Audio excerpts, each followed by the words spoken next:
ingat dengan dunia sekarang yang sangat-sangat laju, we have to keep up the pace, so we need all that extra support to work.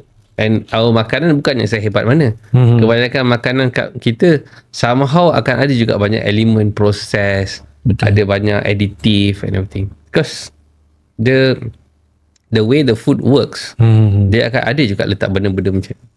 I see. Okay. Dia punya the importance of jaga hormones sebab dia reflect towards our life. Betul tak betul kan? They reflect our focus, they reflect our goals and mindset and all that kan. Okay, clear. It's like give you an analogy lah. When you are in the photo, when in a shoot, you have a lot of catering teams yang datang kan? Yeah. Dan apa yang akan ada? Nasi. Cuba you makan nasi goreng tu 2-3 kali. You will feel tired or not? You will feel sometimes hyper, you tak boleh fokus. Because the sugar tu ada one point dia akan dip. You rasa macam, nak tidur je, macam mana aku nak stay dalam set ni. And then you have to remember your script. So the sugar pick up is so high that you feel that, I need another coffee. I need another shot to be alert.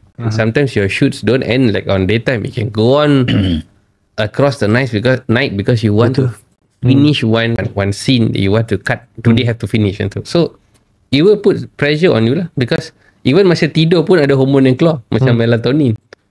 So all of these things is very important. Macam kita bila we need to understand our body, apa yang penting.